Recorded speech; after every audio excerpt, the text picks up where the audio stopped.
Yo nací en esta ribera del Arauca vibrador. Soy hermano de la espuma, de la garza y de las rosas. Soy hermano de la espuma, de la garza y de las rosas y del sol. Me arrulló la viva diana de la brisa en el palmar, y por eso tengo el alma como el alma primorosa. Y por eso tengo el alma como el alma primorosa del cristal. Y amo, lloro, canto, sueño con claveles de pasión para ornar las rubias crines al potro de mi amador. Para ornar las rubias crines al potro de mi amador. Y amo, lloro, canto, sueño con claveles de pasión para ornar las rubias crines al potro de mi amador. Para ornar las rubias crines al potro de mi amador. Yo nací en esta ribera del Arauca vibrador. Oh, soy hermano de la espuma, de la garza y de las rosas. Soy hermano de la espuma, de la garza y de las rosas y del sol, y del sol. Llevo tu luz y tu aroma en mi piel, y el 4 en el corazón.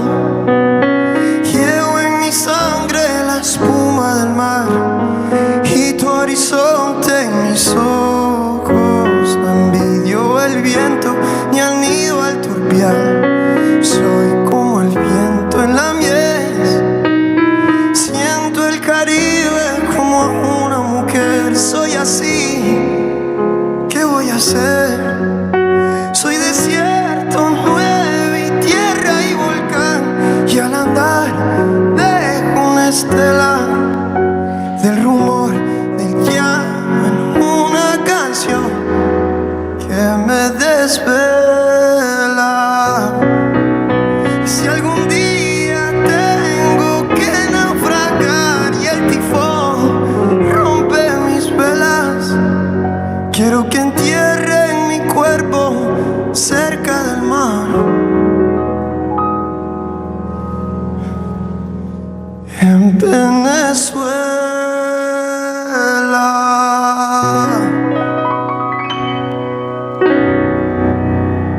Thank you very much. Muchísimas gracias. Thank you.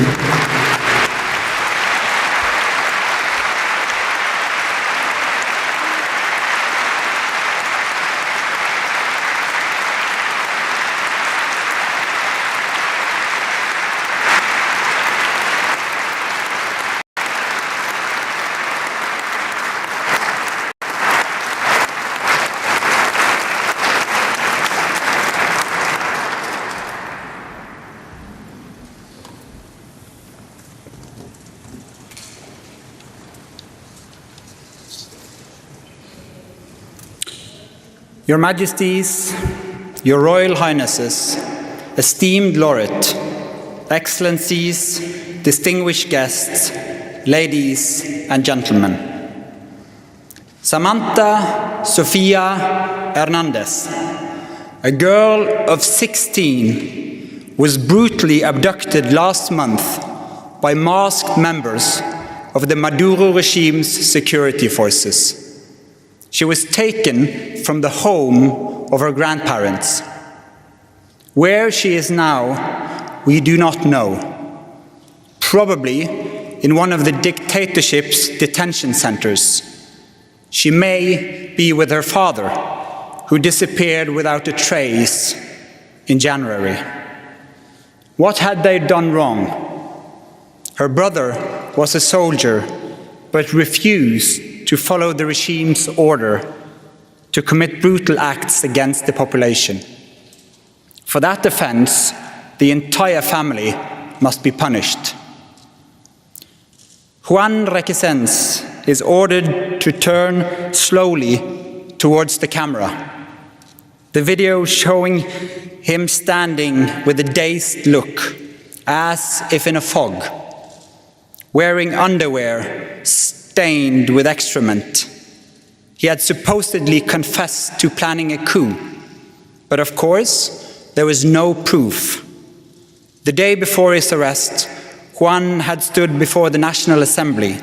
He gave a speech in which he repeated one key sentence, a promise to his country and to himself: I refuse to give up.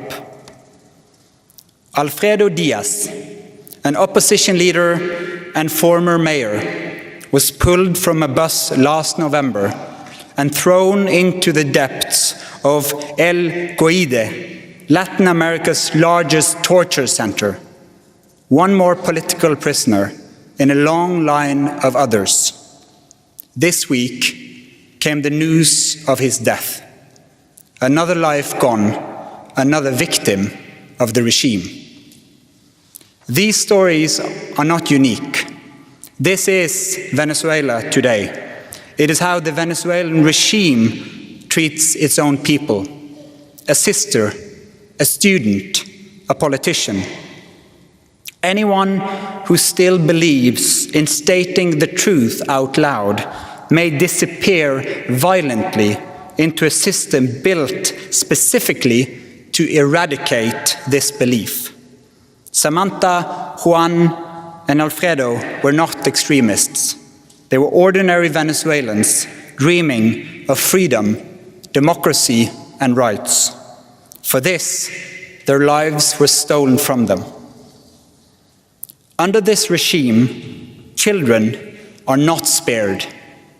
More than 200 children were arrested after the elections in 2024. The United Nations documented their experience as follows. Plastic bags pulled tight over their heads. Electric shocks to the genitals. Blows to the body so brutal it hurt to breathe. Sexualized violence. Cells so cold as to cause intense shivering. Foul drinking water teeming with insects. Screams that no one came to stop. One child lay in the dark, whispering his mother's name over and over, in the hope she would not believe he was dead. A 16-year-old boy eventually came home, so ravaged by electric shocks and beatings that he could not hug his mother without pain shooting through his body. For months, he jumped at every sound and barely slept. At night, he would wake with a jolt, convinced the soldiers were back to resume their attacks. As we sit here in Oslo City Hall, innocent people are locked away in dark cells in Venezuela. They cannot hear the speeches given today, only the screams of prisoners being tortured. This is how authoritarian powers try to crush those who stand up for democracy. The United Nations has declared these acts to be crimes against humanity. This is the regime of Nicolas Maduro. Venezuela has evolved into a brutal authoritarian state facing a deep humanitarian and economic crisis. Meanwhile, a small elite at the top, shielded by political power, weapons, and legal impunity, enriches itself. In the shadow of this crisis, thousands of women and children are forced into prostitution and human trafficking. Daughters simply disappear. Children become objects of trade in the hands of criminals, who see human desperation as a business opportunity. A quarter of the population has already fled the country, one of the world's largest refugee crises. Those who remain live under a regime that systematically silences, harasses, and attacks the opposition. Venezuela is not alone in this darkness. The world is on the wrong track. The authoritarians are gaining. We must ask the inconvenient question: why is it so hard for us to preserve democracy, a form of government that was conceived to protect our freedom and our peace? When democracy loses, the result is more conflict, more violence, more war.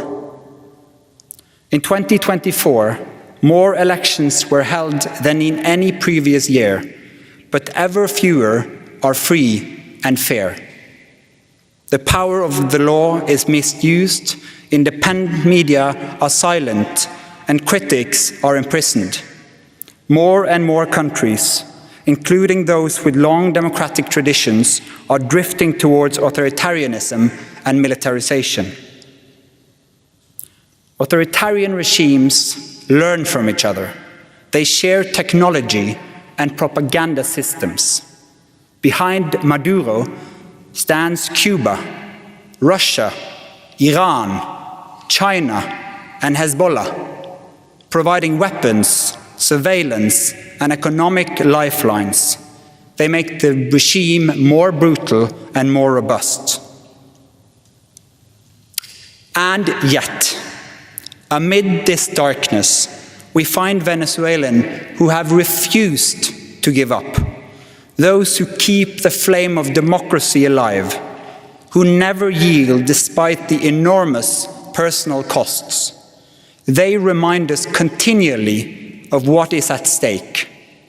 Many of them are here with us today. Carlos, the poet; Claudia, the activist; Pedro, the university professor; Ana Luisa, the nurse; Corina, the grandmother; Antonio, the opposition politician; Venezuela's president-elect, Edmundo González Urrutia.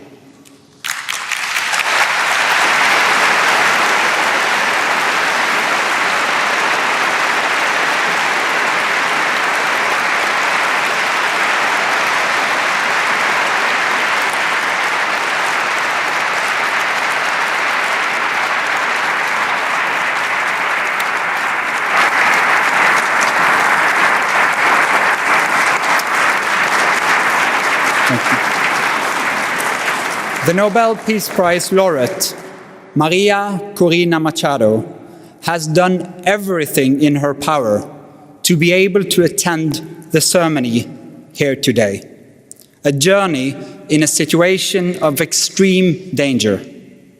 Although she will not be able to reach this ceremony and today's events, we are profoundly happy to confirm that she is safe and that she will be with us here in Oslo.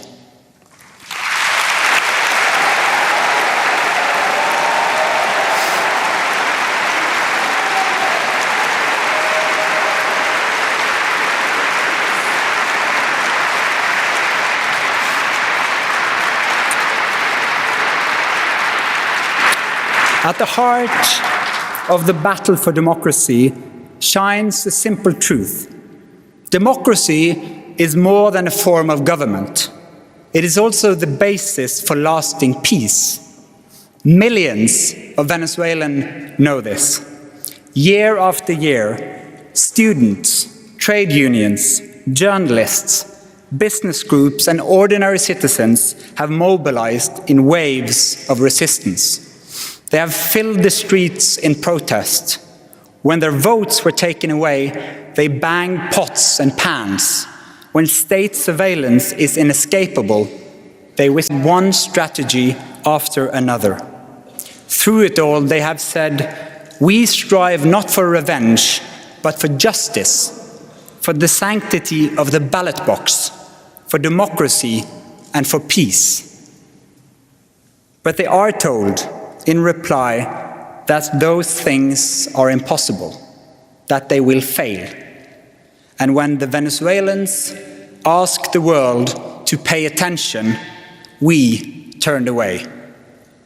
As they lost their rights, their food, their health and safety, and eventually their own futures, much of the world stuck to old narratives. Some insisted Venezuela was an ideal egalitarian society. Others wanted only to see a struggle against imperialism. Still others choose to interpret Venezuelan reality as little more than a contest between superpowers, overlooking the bravery of those who seek freedom in their own country.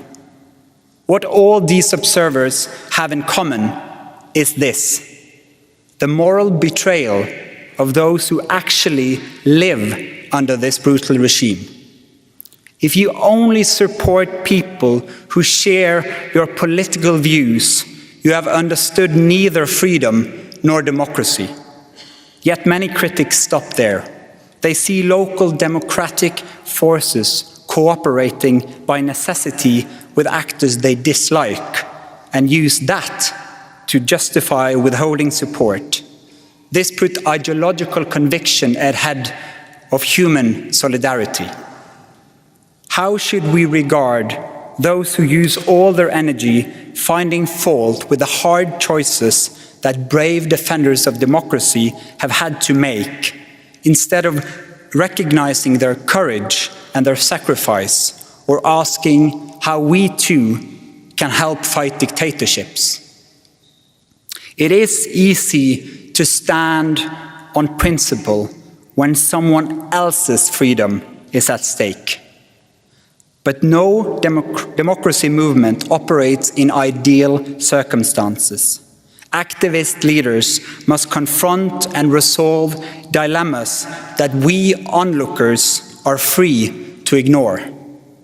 People living under dictatorship often have to choose between the difficult and the impossible. Yet many from us, from a safe distance, expect Venezuela's democratic leadership to pursue their aims with a moral purity their opponents never display. This is unrealistic, this is unfair, and it shows ignorance of history. Many who have stood at this podium to receive the Nobel Peace Prize, including Lech Walesa and Nelson Mandela, knew well the dilemmas of dialogue. In authoritarian systems, dialogue can lead to improvement, but it can also be a trap. Dialogue is often used to buy time, create division, and control the agenda. Maria Corina Machado has participated in dialogue processes for years.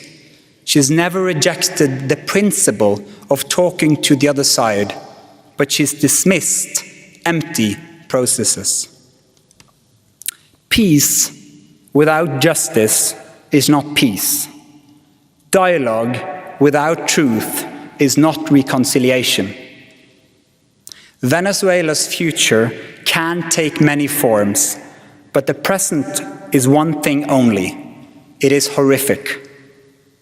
That is why the democratic opposition in Venezuela must have our support, not our indifference or worse, condemnation. Every day, its leaders must choose a path that is in fact open to them, not the path of wishful thinking. Support for democratic development is support for peace. But since the announcement of this year's Nobel Peace Prize, the question has been posed: does democracy really lead to peace? The research findings are crystal clear, and the answer is yes. Not because democracy is perfect, but because the mechanisms of democracy make war less likely. Democracies are equipped with safety valves, free media, power-sharing structures, independent courts, civil society organizations, and elections that make it possible to change leadership without violence. In this political environment, differing options are not a threat to be put down, but an advantage. In a democracy, a leader who ignores facts can be replaced in the next election. In an authoritarian regime, the leader stays in power and replaces all who tell uncomfortable truths. Loyalty takes the place of reality, and dangerous decisions are taken in the dark. War is always costly, but in authoritarian regimes, it is not the leaders who pay the highest price. This is why democracy almost never go to war with each other, as authoritarian states are more prone to do. Nicolas Maduro's rule in Venezuela shows why. Conflicts are resolved with brute force, not negotiation. The result is a society where millions are forced into silence, with consequences that do not stop at the border. Instability, violence, and systematic destruction of the country's institutions have affected the entire region, and a neighboring country has been threatened with military invasion. Venezuela demonstrates with painful clarity that authoritarian rule both destroys a society from within and spreads instability abroad. Democracy is obviously no guarantee of peace, but it is the most effective system we have to prevent violence and conflict. This line of reasoning often prompts a well-known counter-argument, that democracy itself causes unrest and conflict, that demanding freedom is dangerous. This is an old claim. Authoritarian leaders have used it for generations to defend their positions of power. Today, they supercharge the argument with disinformation and propaganda, two of their essential weapons. Ladies and gentlemen, as citizens of a democracy, we have a duty to be critical of information sources. Alarm bells should ring when the views we express are identical to those disseminated by one of the world's most manipulative disinformation systems. For in that case, we are not just spreading information, we are spreading the strategic propaganda of a dictator. What are we all to think when we read that is the Venezuelan opposition that is threatening the country with war, that the democratic movement desire an invasion, when the narrative is turned upside down and when the victims are branded as aggressors? This is a version of reality that the Maduro regime tells the world, that it is the guarantor of peace. But peace based on fear, silence, and torture is no peace. It is submission depicted as stability. No, the source of the violence is not the democracy activists. It is those at the top who refuse to cede power. It was not Nelson Mandela who made South Africa violent, but the apartheid regime's crackdown on demands for equality. Opposition groups did not start the imprisonments in Belarus, the executions in Iran, or the persecution in Venezuela. The violence comes from authoritarian regimes as they lash out against popular calls for change. Peace and democracy cannot be separated without draining both of meaning. Lasting peace depends on the rule of law, political participation, and respect for human dignity. Before we can discuss political disagreements, we must establish some form of democracy. Without it, there is no meaningful distinction between right and left, no way to legitimately disagree, no genuine politics. Democracy is not an expendable luxury. It is not an ornament to be put on a shelf. Democracy is hard work. It is action and negotiation. It is a living obligation. The instruments of democracy are the instruments of peace. We gather here today, therefore, to defend something far more important than either side of a political or ideological divide. We gather to defend democracy itself, the very foundation on which lasting peace rests. When people refuse to surrender democracy, they refuse to surrender peace. One who understands this is Maria Corina Machado. As a founder of Sumate, an organization devoted to building democracy, Ms. Machado stepped forward to advocate free and fair elections more than 2 decades ago. As she herself put it, it was a choice of ballots over bullets.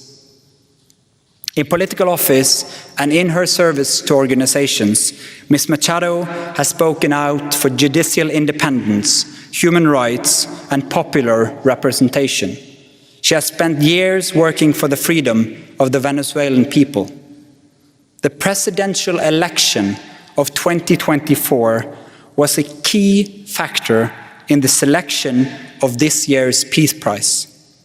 Ms. Machado was the opposition presidential candidate and the country's unifying voice of hope.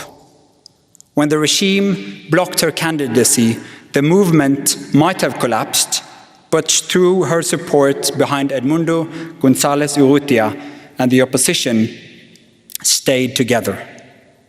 The opposition found common ground in the demand for free elections and representative government. This is the very foundation of democracy, our shared willingness to defend the principle of popular rule, even if you disagree on policy.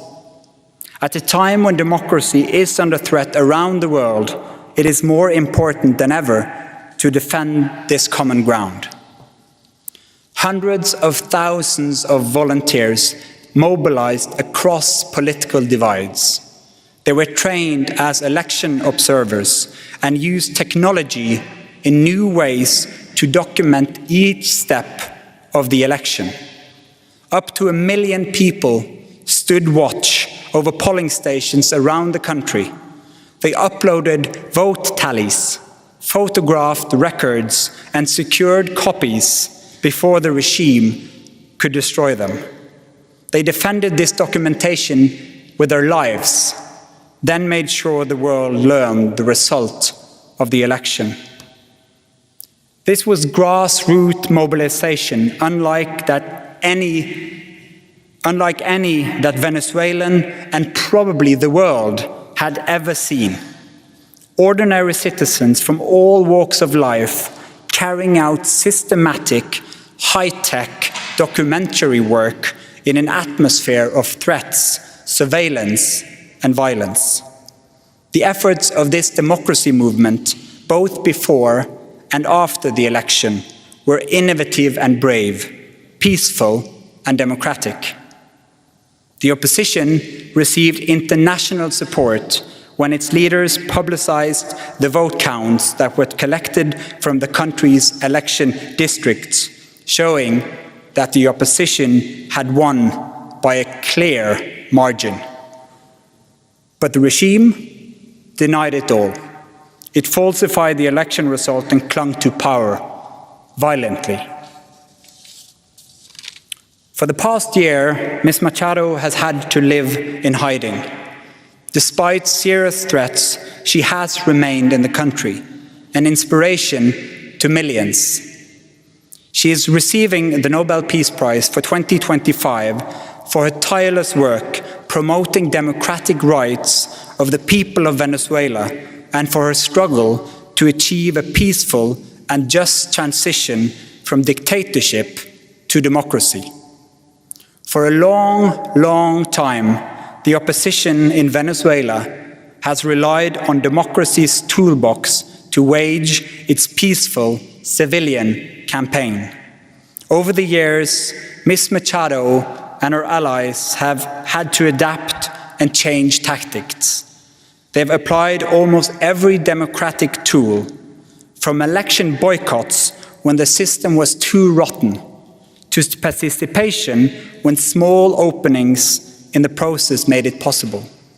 They've tried dialogue, organization, mobilization, and extensive election documentation.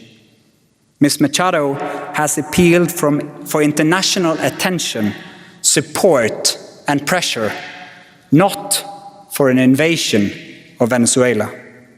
She's urged people to stand up for their rights using peaceful, democratic means. Peace research shows it clearly. Widespread, non-violent mobilization is among the most effective methods of achieving political change in a dictatorship.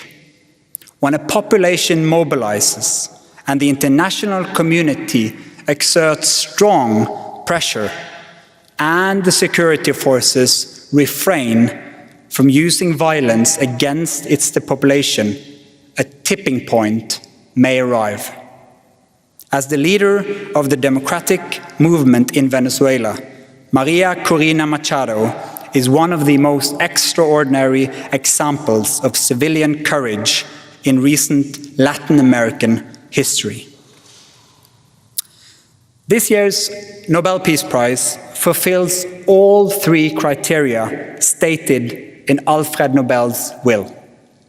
First, the Venezuelan opposition has united political movements, civil organizations, and ordinary citizens in a pursuit of one goal: the restoration of democracy, pulling together diverse groups that previously opposed one another is the modern equivalent of what Alfred Nobel called holding peace congresses.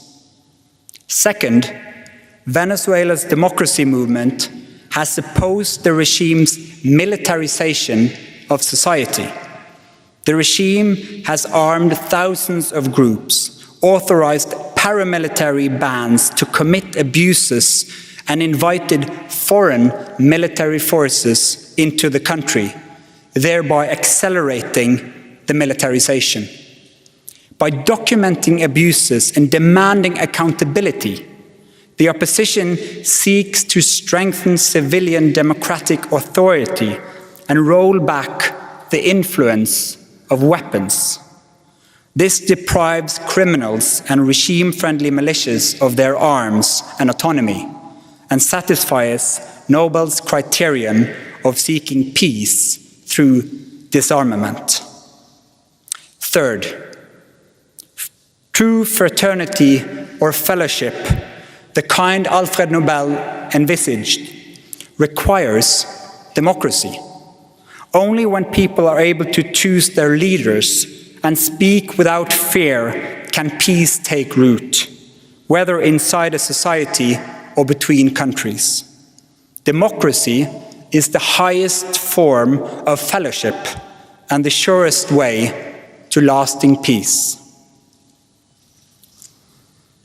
Therefore, here today, in this hall, with all the gravity that attends the Nobel Peace Prize and this annual ceremony, we will say what authoritarian's leader fear most.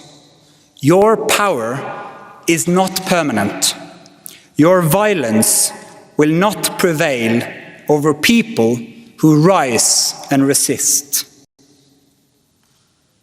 Mr. Maduro, accept the election result and step down. Lay the foundation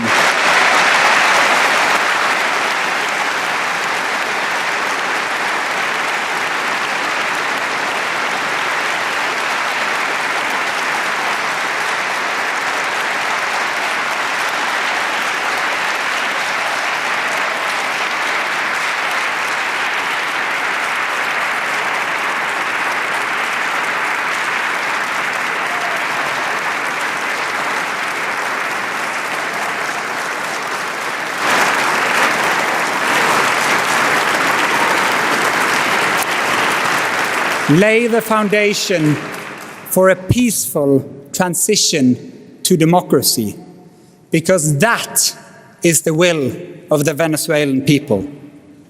Maria Corina Machado and the Venezuelan opposition have lit a flame that no torture, no lie, and no fear can extinguish. When the history of our time is written, it won't be the names of the authoritarian rulers that stand out, but the names of those who dared resist, those who stood tall in the face of danger, those who kept going when others gave up. Karl von Ossietzky, Andrei Sakharov, Nelson Mandela. In its long history, the Norwegian Nobel Committee has honored brave women and men who have stood up against repression, who have carried the hope of freedom in prison cells, in the streets, and in public squares, and shown by these actions that resistance can change the world. Today, we honor Maria Corina Machado.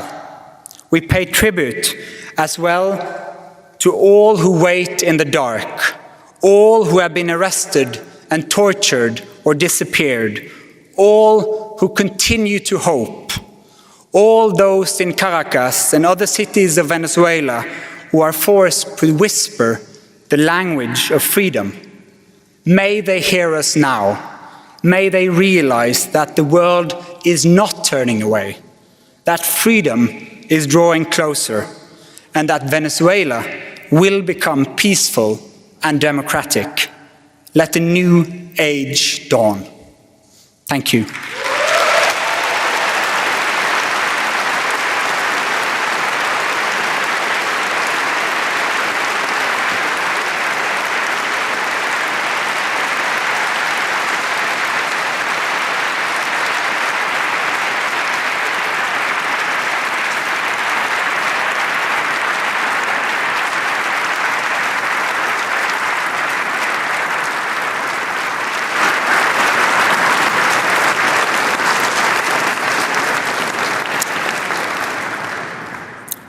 I now call upon Ms. Ana Corina Sosa Machado, the daughter of the Nobel Peace Prize laureate for 2025, to step forward to receive the diploma and the gold medal on behalf of her mother, Ms. Maria Corina Machado.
kropp över hej, över getarväg.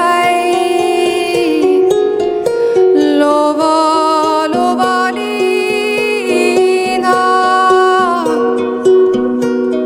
la sola får skina.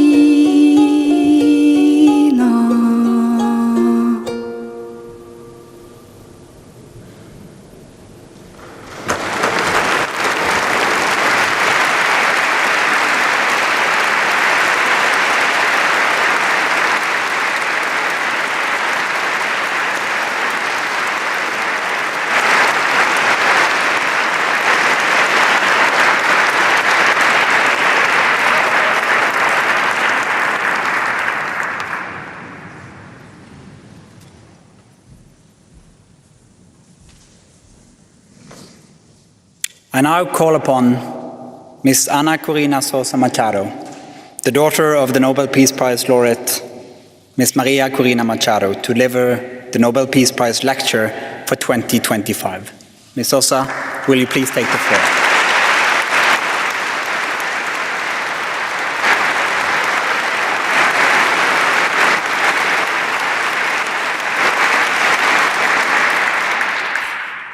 Your Majesties, Your Royal Highnesses, distinguished members of the Norwegian Nobel Committee, citizens of the world, my dear Venezuelans.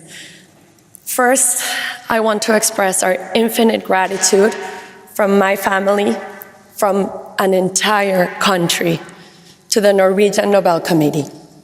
Thanks to you, the struggle of an entire people for truth, for freedom, for democracy and peace is today recognized around the world. I am here on behalf of my mother, Maria Corina Machado, who has united millions of Venezuelans in an extraordinary effort that you, our hosts, have honored with the Nobel Peace Prize. But although she has not been able to be here and take part in this ceremony, I must say that my mother never breaks a promise. And that is why, with all the joy in my heart, I can tell you that in just a few hours, we will be able to embrace her here in Oslo after 16 months living in heaven.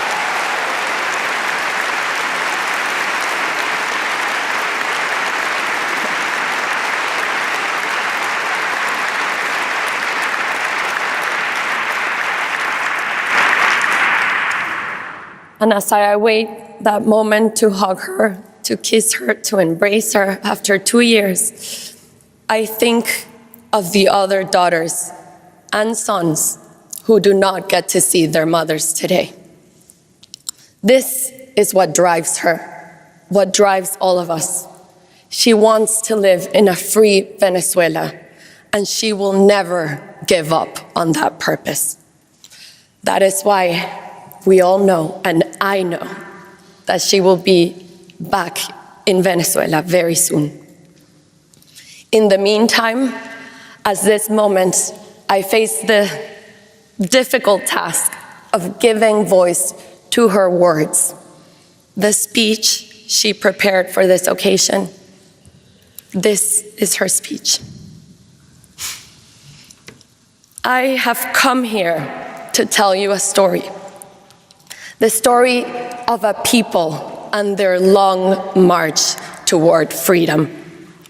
This march brings me here today as one voice amongst millions of Venezuelans who rose once again to reclaim the destiny that was always theirs. Venezuela was born of audacity, shaped by peoples and cultures intertwined. From Spain, we inherited a language, a culture, and a faith that merged with ancestral indigenous and African roots. In 1811, we wrote the first constitution in the Spanish-speaking world, one of the earliest republican constitutions on earth, affirming the radical idea that every human being carries a sovereign dignity. This constitution enshrined citizenship, individual rights, religious liberty, and separation of powers. Our ancestors carried liberty on their backs. They crossed an entire continent from the banks of the Orinoco to the heights of the Potosí to help give rise to societies of free and equal citizens, out of the conviction that freedom is never whole unless it is shared. From the beginning, we believed something simple and immense, that all human beings are born to be free. That conviction became our national soul. In the 20th century, the earth opened. In 1922, the Reventón in La Rosa erupted for 9 days, a fountain of oil and possibility. In peace, we turned that sudden wealth into an engine for knowledge and imagination. Through the ingenuity of our scientists, we eradicated disease. We built universities of global prestige, museums and concert halls, sent thousands of Venezuelans abroad through scholarships, trusting that free minds would return as transformation. Our cities glowed with the kinetic art of Cruz Diez and Soto.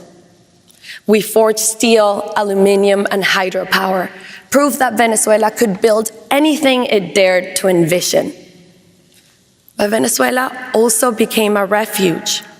We opened our arms to migrants and exiles from every corner of the world. Spaniards fleeing civil war, Italians and Portuguese escaping poverty and dictatorship, Jews after the Holocaust, Chileans, Argentinians, and Uruguayans escaping military regimes, Cubans escaping communism, and families from Colombia, Lebanon, and Syria seeking peace. We gave them homes, schools, and safety, and they became Venezuelans. This is Venezuela. We built a democracy that became the most stable in Latin America, and freedom unfolded as a creative force. But even the strongest democracy weakens when its citizens forget that freedom is not something we wait for, but something we become.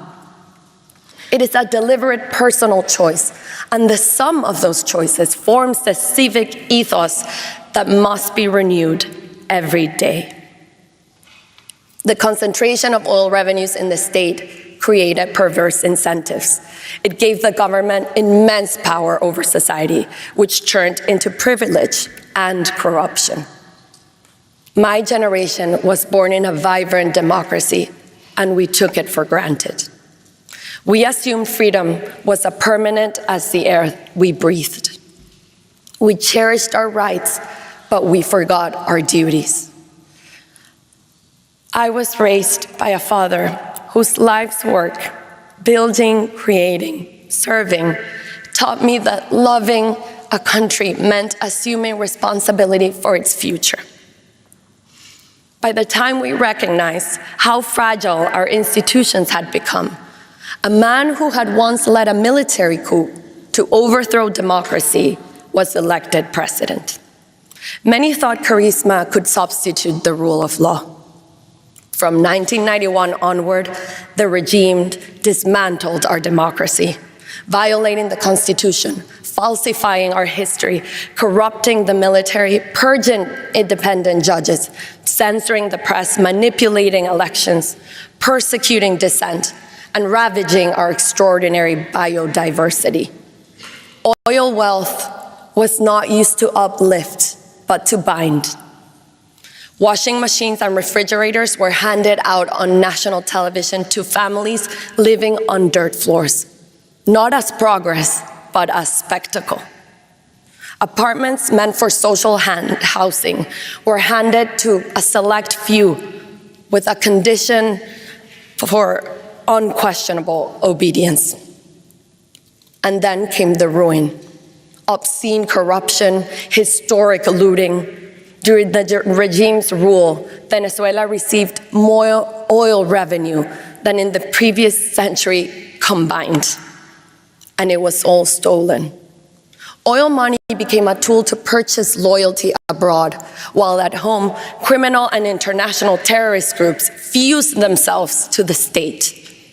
The economy collapsed by more than 80%. Poverty surpassed 86%. Today, 9 million Venezuelans have been forced to flee. These are not statistics, they're open wounds. Meanwhile, something deeper and more corrosive took place. It was a deliberate method to divide society by ideology, by race, by origin, by ways of life, pushing Venezuelans to distrust one another, to silence one another, to see enemies in one another. They smothered us, they took us prisoners, they killed us, and they forced us into exile. It had been almost 3 decades of fighting against a brutal dictatorship, and we had tried everything. Dialogues betrayed, protests of millions crushed, elections perverted. Hope collapsed entirely, and belief in any kind of future became impossible. The idea of change seemed either naive or crazy. It seemed impossible. Yet from the very depths of that despair, a step that seemed modest, almost procedural, changed the course of our history. We decided against all odds to run a primary election. And unlike any act of rebellion, we chose to trust people, to rediscover one another. We traveled by road and by dirt path in a country with gasoline shortages, daily blackouts, and collapsing communications. Forbidding from advertising, without money or media willing to speak our names, we crossed it only with our conviction. Word of mouth was our network of hope. And it spread faster than any campaign, because our desire for freedom was very much alive within us, and it had never died. The forced migration that was meant to fracture us instead united us around one sacred purpose: to reunite our families in our land. Grandparents confided in me their greatest fear: dying before meeting their grandchildren abroad. Little girls with voices too small for such sorrow begged me to bring back their mothers and siblings scattered across the continent. Our pain fused into one heartbeat: bring our children home now. In May 2023, during a rally in the town of Nirgua, a teacher named Carmen came up to me. She told me she had just run into her jefa de calle. A jefa de calle is a regime agent assigned to Carmen's block who decides, house by house, who receives a monthly food bag and who is punished with hunger. Shocked to see this woman there in that rally, Carmen asked her, "Why are you here?" And the jefa de calle replied, "My only son, who fled to Peru, asked me to be here today. He told me that if Maria Corina wins, he will return home. Tell me what I have to do. I'll do anything." That day, love defeated fear. 2 weeks later, we reached Delicias, a tiny village swallowed by Colombian guerrillas and drug traffickers, where not even a chicken can be sold without their permission. No candidate had gone there since 1978. And as the team climbed the mountain, I saw Venezuelan flags waving from every humble home. I naively asked, as if it was a national holiday that merited all the flags, and someone whispered, "No, here the flags are hidden. Bringing it out is dangerous." Today, people raise them to thank you for daring to come. You will leave, but we will remain identified. That day, entire families stood up to the armed groups that ruled their lives. And when we sang the national anthem together, sovereignty returned in a single fragile, defiant chorus. That day, courage defeated oppression. Our gatherings became intimate encounters of thousands. We embraced, we cried, we prayed. We understood our struggle was much more than electoral. It was an ethical struggle for truth, an existential struggle for life, and a spiritual struggle for good. With less than a year before the presidential election, we had to unite every democratic force and restore trust in the votes. The primaries became that moment, a self-organized civic effort that built a nationwide citizen network unlike anything Venezuela had ever seen.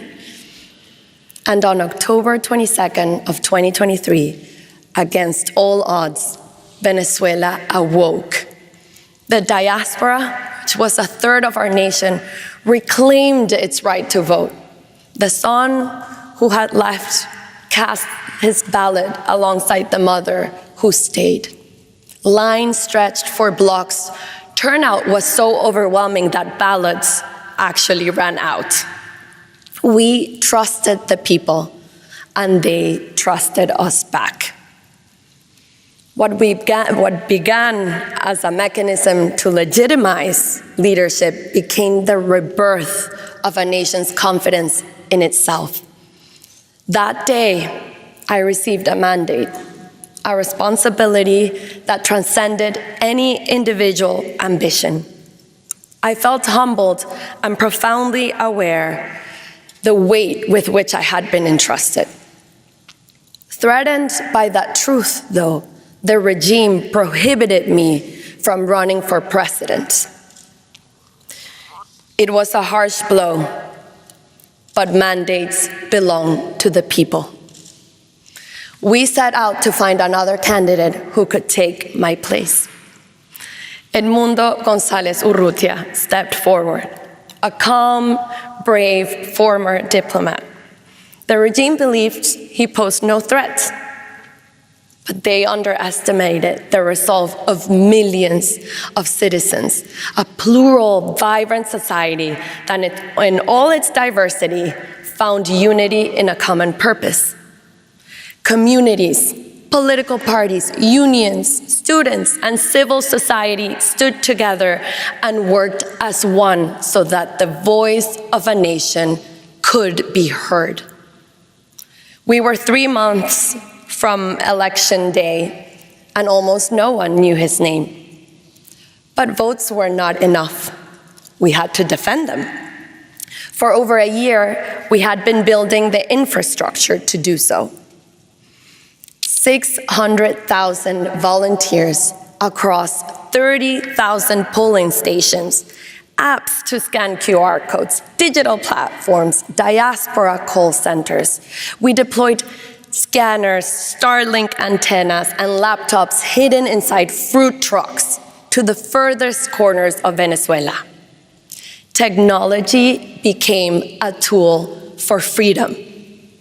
Secret training sessions were held at dawn in church back rooms, kitchens, and basements, using printed materials that were moved across Venezuela like contraband. Finally, election day arrived on July 28th, 2024. Before dawn, lines wrapped around blocks. A quiet, trembling hope filled the air. Our live tracking showed turnout rising across every state and town. And then the electoral tally sheets, the famous actas.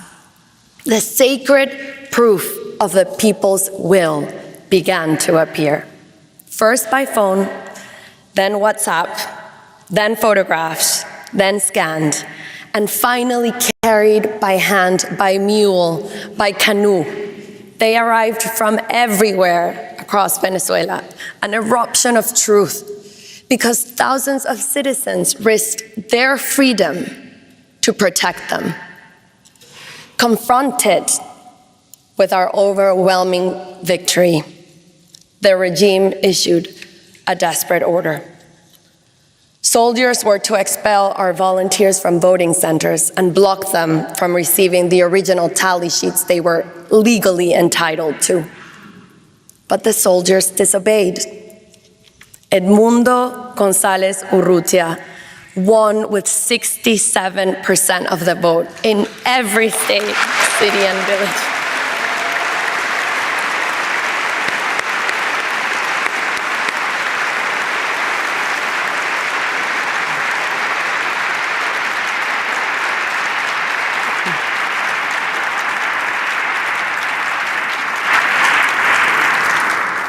In every state, city, and village, every single tally sheet told the same story. Within hours, they were digitized and published on a website for the world to see. But the dictatorship responded with terror. 2,500 people kidnapped, disappeared, tortured, homes marked, entire families taken as hostages. Priests, teachers, nurses, students, anyone who dared share a tally sheet was hunted down. These are crimes against humanity, documented by the United Nations. State terrorism deployed to bury the will of the people.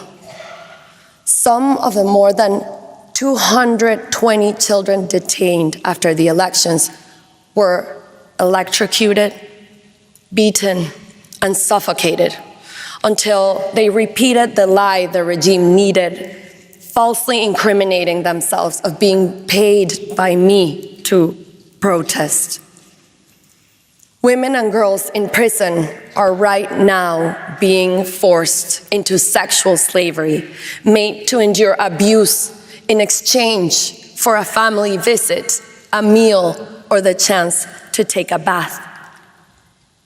And yet, the Venezuelan people did not surrender. During the past 16 months in clandestinity, we have built new networks of civic pressure and disciplined disobedience, preparing for Venezuela's orderly transition to democracy. That is how we reach this day, a day carrying the echo of millions who stand at the threshold of freedom. This prize carries profound meaning. It reminds the world that democracy is essential to peace. And more than anything, what we Venezuelans can offer the world is the lesson forged through this long and difficult journey, that to have democracy, we must be willing to fight for freedom. And freedom is a choice that must be renewed every day, measured by our willingness and our courage to defend it. For this reason, the cause of Venezuela transcends our borders. A people who choose freedom to contribute not only to themselves, but to humanity. We attain freedom only when we refuse to turn our backs on ourselves, when we confront the truth directly, no matter how painful, when love for what truly matters in life gives us the strength to persevere and to prevail. Only through that inner alignment, that vital integrity, do we rise to meet our destiny. Only then do we become who we truly are, able to live a life worthy of being lived. Along this march to freedom, we gain profound certainties of the soul. truths that have given our lives a deeper meaning and prepared us to build a great future in peace. Therefore, peace is ultimately an act of love. This love has already set our future in motion. Venezuela will breathe again. We will open prison doors and watch thousands who were unjustly detained step into the warm sun, embraced at last by those who never stopped fighting for them. We will see grandmothers settle children on their laps to tell them stories not of distant forefathers, but of their own parents' courage. We will see our students debate ideas passionately and without fear, their voices rising freely at last. We will hug again, fall in love again, hear our streets fill with laughter and music again, and all the simple joys in the world that we have taken for granted will be ours. My dear Venezuelans, the world has marveled at what we have achieved. And soon it will witness one of the most moving sights of our time, our loved ones coming home. And I will stand again on the Simón Bolívar Bridge where I once cried, the thousands who were leaving, and welcome them back into the luminous life that awaits us. Because in the end, our journey towards freedom has always lived inside us. We are returning to ourselves. We are returning home. Allow me to honor the heroes of this journey. Our political prisoners, the persecuted, their families, and all who defend human rights. Those who sheltered us, fed us, and risked everything to protect us. The journalists who refused silence, the artists who carried our voice, my exceptional team, my mentors, my fellow political and social activists, the leaders around the world who joined us and defended our cause. My 3 children, my adored father, my mother, my 3 sisters, my brave and loving husband, who've all supported me throughout my life. And above all, the millions of anonymous Venezuelans who risked their homes, their families, and their lives out of love. To them belongs this honor. To them belongs this day. To them belongs the future. Gracias.